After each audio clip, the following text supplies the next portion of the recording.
In the heart of the Odimba forest, where the ancient trees whispered secrets to the wind and the moonlight never quite touched the ground, a cry pierced the silence. A cry not of an animal or spirit, but of a woman in labor. The villagers of Efula had always feared the forest. It was said that the trees could speak and the roots could pull you under if you stepped in anger. It was a place of exile, of silence, and of things best left undisturbed. Yet, that night, beneath the heavy canopy of darkness and moss, Amina, barefoot, sweat-drenched, and heavy with child, ran into the forbidden grove. She had no choice. 3 moons ago, the village elders cast her out. They said her pregnancy was cursed, that no child should grow that fast, that her womb carried not one, but something not of this world. Amina's belly had swollen like a storm cloud, thick and taut before the second moon even rose. Whispers turned to accusations. The elders consulted the bones, and when the signs came back silent, they declared her an abomination. They gave her a single night to leave the village. That night had come, and now she lay alone among the trees, clutching her stomach as the pains came stronger, deeper, like waves crashing against rocks. The forest trembled around her. Owls ceased their calls, and the wind vanished. Then came the first child. He slipped out silently, eyes wide open, not crying. Then the second. Then the third. Amina screamed. Her pain was not natural. It was ancient, full of things older than language.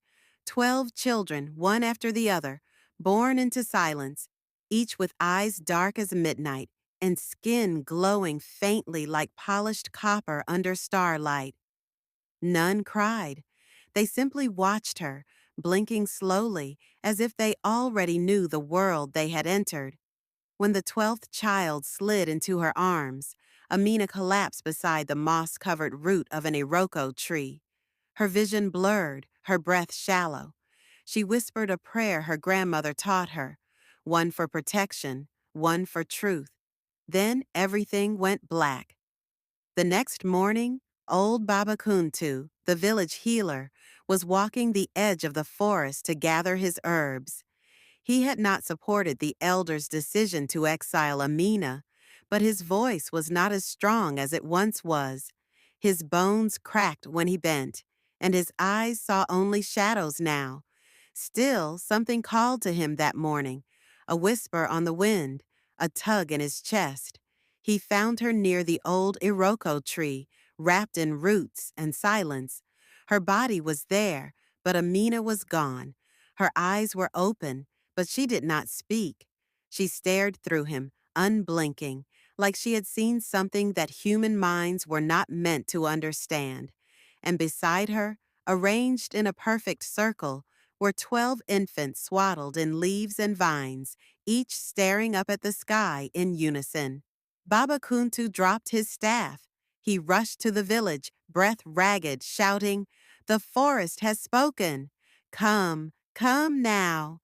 The elders gathered with suspicion and fear. They followed Kuntu through the thorned edges of the grove. But when they reached the clearing, their feet froze. The children were still there, calm, unmoving. Amina still stared into the void. It was then that the oldest among them, Elder Moba, stepped forward. He bent to examine the first child and recoiled. "This one bears the mark," he said, voice quivering. And indeed, on the chest of each child was a faint symbol, like an ember carved into their flesh, a spiraling pattern that shimmered when touched by sunlight. It was the symbol of the Nbara, the ancient guardians of the balance between spirit and man. A clan said to have vanished centuries ago, absorbed into the roots of the earth during a great betrayal. Legend had it that they would return through the womb of a woman abandoned by her people, that they would bring judgment or salvation. The villagers began to murmur, "This is not possible. They are not of this world. Burn them, cleanse the earth. But Baba Kuntu stood between the elders and the children, arms outstretched. We cast her out, we left her to die, and yet she gave birth, not to demons, but to destiny. The forest chose her, and we dare judge the forest? The eldest among them, Moba, clenched his staff. Then let the forest speak. We take the children to the sacred hill. Let the trees decide if they live. That night, torches lined the path to Mount Achor, a bare, rocky hill that overlooked Ephelah. It was a place of judgment, a place where the spirits watched with open eyes. The 12 infants were carried in hand-woven baskets, each guarded by a silent villager. Amina walked behind them, her face still empty, but her steps steady. At the summit, the elders formed a circle. They placed the children in the center. The wind howled. Then nothing. For minutes that felt like lifetimes, no sound came, no spirit rose, no sign fell from the sky. And just as Elder Moba began to speak the words of the final rite, something stirred. The earth rumbled, softly at first, then stronger. The mountains shook. From the forest below, a pulse of green light rose, swirling into the sky like a serpent made of leaves and wind. The villagers dropped to their knees. The baskets burst open, not with force, but with light, and the children rose. They stood, not crawled, but stood, bare feet on the stone, eyes glowing. Then, in perfect unison, they spoke, not in the tongue of the village, but in a forgotten language. Their voices echoed across the valley, deep and ancient. The balance must return. The blood has awakened. The roots remember. The forest responded with a rustle that sounded like applause or warning. And then, silence again. The children collapsed into sleep, their light fading.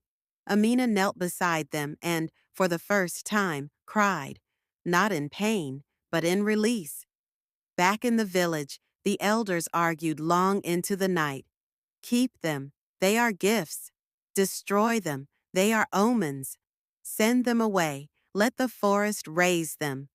But none could forget the moment. None could deny the sign. And so, a decision was made, one that would ripple through generations. The 12 children would live, but under the guardianship of the council, watched day and night. They would never leave the village, and they would never be allowed to speak the old tongue again. But Baba Kuntu knew the forest had not finished its work. This was only the beginning. Years passed in the village of Efula, but time did not erase the memory of that night on Mount Ikor. The story of the 12 forest-born children lived on, told in hushed voices by the fireside, always with a glance over the shoulder. The villagers feared them, respected them, and watched them, but no one dared love them. Each child was named after an element of the forest. Okani, the oldest, named for the wind, Mbele for the earth, Zena for the night, and so on, until the last child, Niare, who had been born with a peculiar mark shaped like a teardrop beside her eye. The elders had kept their word. The children never left the village. They were schooled separately, housed in a longhouse that no one entered except Baba Kuntu, who had become their guide, teacher, and protector. But as the children grew, so did their differences. They were unlike the others. Their bodies were stronger, their senses sharper. They spoke softly, but listened to things no one else could hear. The rustling of roots deep underground, the silent cries of the sky before a storm. By the age of 10, they no longer needed to be taught how to understand nature. They could summon birds with a whisper, calm wild dogs with a look, and heal minor wounds with their hands. But they spoke rarely of these things, even to Kuntu. He knew they were only beginning to awaken. It was Zena who first heard the whispers. She would sit beneath the ancient Iroko tree near the boundary of the village, eyes closed, head tilted. They speak through the ground, she told Kuntu one day. The old ones, the ones beneath. They remember what was taken. At first, Kuntu dismissed it as a child's imagination, but then Okani began to speak of dreams, dreams of fire and betrayal, of a great tree burning, of villagers turning against their own, and in these dreams always the same face, an elder with a single golden tooth and eyes like ash. When Kuntu told this to Elder Moba, the old man's skin went pale. They remember too much, he said. This is dangerous. But the whispers grew louder. Nyare, the youngest and quietest of them all, began to draw symbols in the dirt, symbols that matched the ancient scripts carved into the stones around Mount Ikori, symbols no one had taught her. She would wake from sleep speaking languages that no one had heard in centuries. And then, one evening, under a moon split in half by a black cloud, something happened that changed everything. A child went missing. Not one of the 12, but a village boy named Ndemi. He had been playing by the river, chasing frogs, when he vanished. The villagers searched everywhere, through the riverbanks, the trees, even the edge of the forest. Nothing. On the third day, his sister, barely 7, whispered, "He went with the girl with glowing eyes." All eyes turned to Nyare. The accusations came swiftly. The elders summoned the 12 and questioned them one by one, but none spoke. They stood silently, eyes downcast. Even Baba Kuntu could not get them to answer. That night, the village council voted in secret. The next morning, the 12 were gone. They were taken before dawn to the old shrine cave at the foot of Mount Ikori, a place long sealed off, once used for rituals in the age of the Nbara. They were locked inside, no food, no water. The elders believed that if they were truly children of the forest, the spirits would spare them or devour them. But Baba Kuntu was not part of this plan. He had been drugged with herbs by the guards loyal to the council. When he awoke, he stormed to the shrine, staff in hand, fury burning in his eyes. But the entrance was sealed with stones, and no one would help him move them. "Do not fight the will of the ancestors," said Moba. "This is for our safety." Kuntu spat at his feet. "You fear what you do not understand." Inside the cave, the 12 sat in darkness. Nyare held her siblings' hands, whispering, "They will come. The ones beneath. They always come in silence." And indeed, they did. That night, the earth beneath the shrine trembled. The stones sealing the cave did not fall or break. They melted as if turned to mud. The ground split beneath the children's feet, revealing a spiral stair of roots and green fire, and from the depths rose a woman cloaked in shadow and leaves, with eyes made of emerald and bark for skin. She looked at Nyare and said, "Child of the last breath, the time has come." The woman raised her hand, and the 12 vanished into the earth. At dawn, the villagers returned to the shrine, only to find the stones gone, the children vanished, and a single word scorched into the ground. "Remember." Panic spread. Some believed the forest had taken them back. Others whispered of war, of a rising curse. The crops began to wither. The rain stopped. The animals grew restless. People stopped sleeping. And then Ndemi returned. He wandered into the village barefoot, eyes dazed, skin glowing faintly. When his mother wept and asked where he had been, he whispered, "The forest showed me. They are not angry, but they are watching." He said no more. He would not speak again. Kuntu left the village that same night. He walked into the forest, alone, following a trail only he could see. For he too had begun to hear the whispers, soft, mournful voices that spoke of betrayal, of a village once blessed that turned against its promise. And as he disappeared into the trees, the leaves rustled not with wind, but with memory. The Mbara had returned, and the forest was awakening. The forest was no longer silent. Birds no longer sang, and the monkeys that used to leap through the canopy now clung motionless to the trees. Leaves shimmered not green but with flickers of gold and crimson, like they had tasted fire. Every root, every breeze, every branch felt alive, aware and watching. The villagers of Efula whispered among themselves, fearful and restless. Since the children vanished and the shrine melted into earth, nothing had been the same. The rains had stopped. Livestock fell sick. Babies cried through the night, wide-eyed and inconsolable. Still, the elders refused to speak of what they had done. But the forest did. At night, strange lights floated between the trees. Shapes danced beyond the edge of torches, slender, tall, with glowing hands and eyes like carved stone. And always, in the quiet between breaths, the voice came, "You were warned. You broke the pact."